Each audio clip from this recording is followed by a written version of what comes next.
और एक तो सामने बैठे जो मुख्य व्यवस्थापक हैं इस कथा के, सवेरे से भिड़ जाते हैं, गद्दे बिछाना, सोफे ठीक करना, कूलर पंखा इधर से उधर लगवाना, और फिर बोले महाराज जी एक बार देख लीजिए ठीक लगे हैं कि नहीं सब। और फिर जब कथा विराम लेती है तो प्रसाद भी व्यवस्था उन्हीं के हाथ में। हाँ? हरिद्वार के पास उनका छोटा सा गांव था सेठ जी का, और इतने भारी कंजूस मक्खी चूस के जीवन में एक पैसा कभी किसी को दान पुण्य नहीं किया। चौथापन आया जीवन का तो गांव वालों ने मिलकर उसका नाम उसे चिढ़ाने के लिए दानचंद रख दिया। नाम क्या रखा? दानचंद। जबकि जीवन पर्यंत एक पैसा कभी दान नहीं किया, तो गांव वालों ने उसका नाम दानचंद रख दिया। जब भी कोई टकराए मिले, आओ भैया दानचंद कैसे हो। एक दिन से दानचंद की पत्नी बोले देखो हमारे गांव से गंगा मैया की दूरी केवल 20 किलोमीटर है, और देश विदेश से गंगा मैया में स्नान करने हजारों भक्त आते हैं, और आप कितने अभाग्यशाली हो कि पास में रहते हुए भी आज तक गंगा में स्नान नहीं कर पाए। हाँ? अरे आप चले जाओ गंगा जी में स्नान कर आओ। दानचंद बैठा महाराज विचार करने लगा, सोचने लगा, बोले गंगा जी तो चला जाऊं, लेकिन 20-25 किलोमीटर है, अब बस से जाना पड़ेगा, किराया लग जाएगा।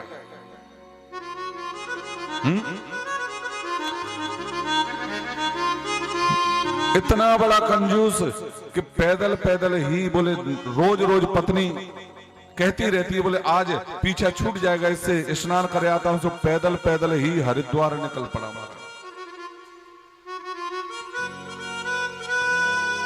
पहुंचते पहुंचते दानचंद को शाम हो गई हरिद्वार में गंगा किनारे। हर की पौड़ी पर पहुंचे ये दानचंद। अब हर की पौड़ी पर पंडा जी खड़े हुए थे बहुत सारे। सो एक पंडा जी आए, बोले जजमान की जय हो, आइए जजमान गंगा जल में स्नान करिए और आपको आपके पितरों का तर्पण कराऊंगा, फिर आप मुझे दक्षिणा देना। अब दक्षिणा की बात कही पंडा जी ने, सो ये तो कंजूस है। मन में विचार किया, बोले नहीं कोई दक्षिणा नहीं दे सकता। बोले ऐसे घाट पर जाऊंगा जहां पंडा नहीं मिलेंगे। सो महाराज ये गंगा किनारे चलता गया तो शमशान घाट पड़ा हुआ था जहां मुर्दे जलाए जाते हैं। अब वो तो सुनसान ही रहने वाला है, वहां कौन जाएगा महाराज।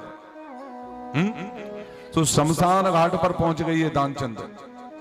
इसने चारों ओर देखा, बोले यहां कोई दिखाई नहीं दे रहा। सो झट से वस्त्र उतारे, किनारे पर रखे और गंगा जी में प्रवेश किया, नाक बंद की और डुबकी लगाई। और जैसे ही डुबकी लगाई सो भगवान स्वयं पंडा बनकर किनारे पर खड़े हैं, और जैसे ही उछरो जल से, बोले जजमान की जय हो।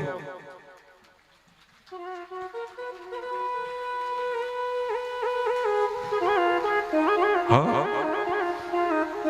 दानचंद ने जल्दी से नाक पकड़ी, फिर डुबकी लगा ली, बोले जल से बाहर ही नहीं निकलूंगा, खड़ा रह तू भाई।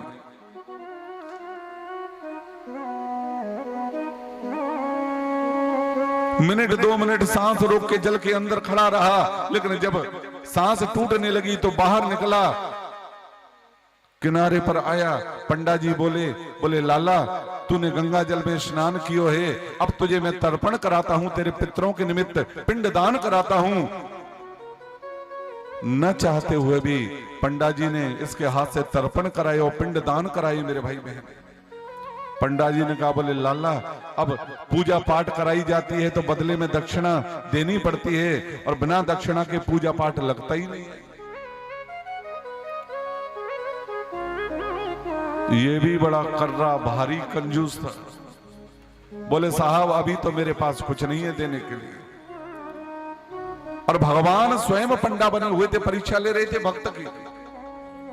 तो भगवान बोले कोई बात नहीं जजमान, आप तो लिखवा जाओ, हम घर आके ले लेंगे।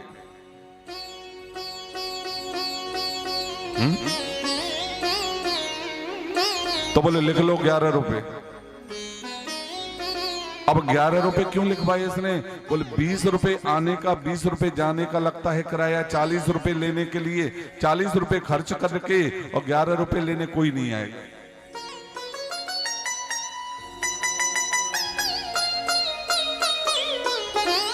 नवाबी। हाँ,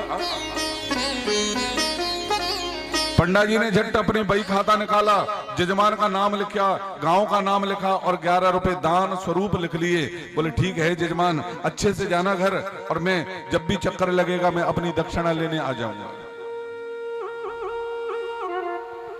ये दानचंद घर पहुंचा, पत्नी ने गर्म पानी किया, हाथ पैर धोए और जैसे ही इसकी भोजन की थाली परोसी पत्नी ने, इतने में घर के बाहर से आवाज आई, जजमान की जय हो।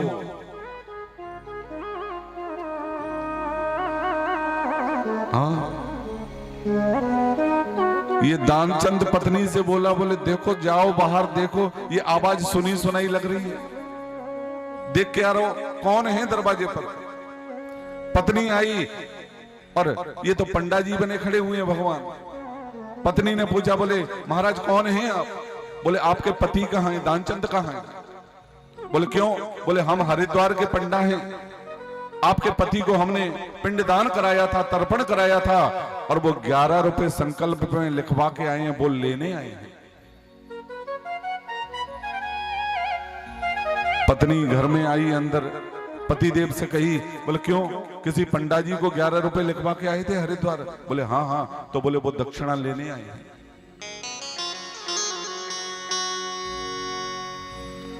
दानचंद ने विचार किया, भोजन की थाली तो सरका दी एक तरफ, बोले हे भगवान, अच्छे पंडा से पाला पड़ा है, बोले 11 रुपए लेने आ गया। झट से खड़ा हुआ, पलंग पर लेट गया और पत्नी से बोला, बोले जाके कह दे कि वो तो अस्वस्थ हो गए, बीमार पड़ गए, खड़े नहीं हो सकते, महाराज बाद में आना। पत्नी गई, बोले पंडा जी महाराज वो जरा पैदल पैदल गए थे, पैदल पैदल आए हैं, ज्यादा थक गए हैं, अस्वस्थ हो गए हैं और वो खड़े नहीं हो सकते, महाराज फिर कभी आना। पंडा जी बोल पड़े, बोले देवी, जजमान जब तक स्वस्थ नहीं हो जाता, मेरा भी कर्तव्य और धर्म बनता है कि मैं जजमान को ऐसी हालत में छोड़कर कैसे जा सकता हूं। हाँ? जब तक मेरा जजमान स्वस्थ नहीं हो जाता तब तक तो मुझे यहां रुकना ही पड़ेगा। पत्नी आई, बोले वो तो ये कह रहे हैं जब तक स्वस्थ नहीं होगे तब तक मुझे यहीं रुकना पड़ेगा। अब ये इतना कंजूस, इसने सांस रोकी और पत्नी से बोला, बोले कह दे, बोले वो तो पधार गए।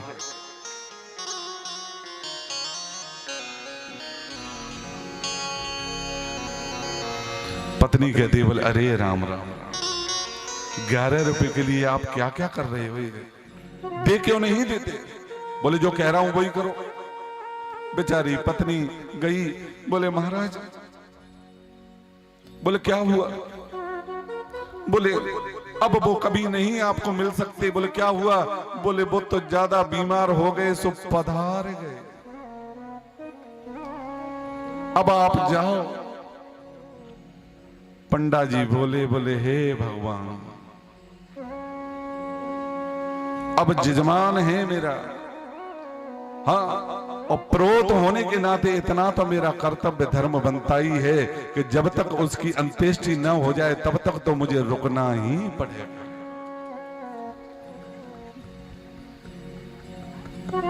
हाँ?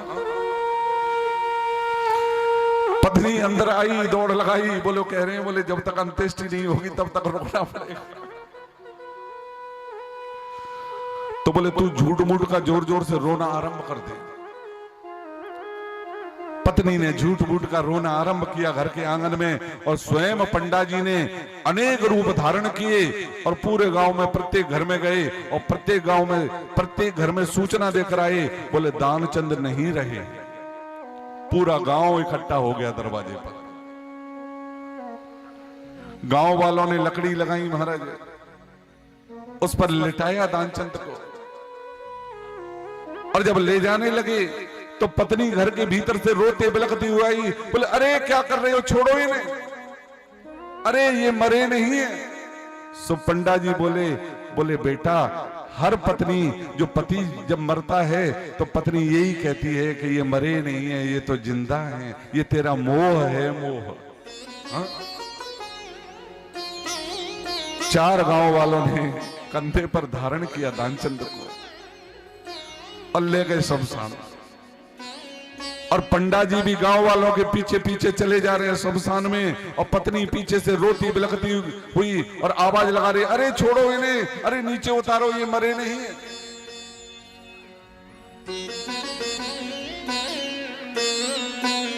गांव वालों ने लकड़ी लगाई महाराज और चिता बनाई, चिता पर और जिस दानचंद को रखा महाराज, और जैसे ही अग्नि प्रज्वलित करने को हुए चिता में, तो पंडा जी ने कहा बोले ठहरो भैया, अभी अग्नि मत लगाना।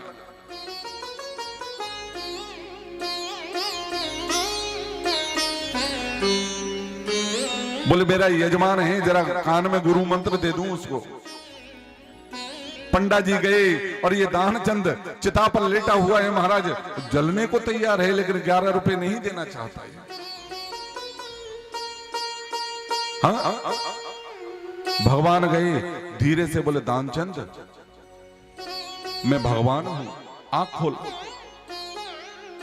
और जैसे ही दानचंद आंख खोले तो उसे तो पंडा के भेष में ही दिखे, सो झट से फिर आंख बंद कर ले। भगवान कहें बोले नहीं बेटा, मैं तेरी परीक्षा लेने आया था, तू मेरी परीक्षा में पास हो गया बेटा, तू आंख खोल, मुझसे कुछ वरदान मांग।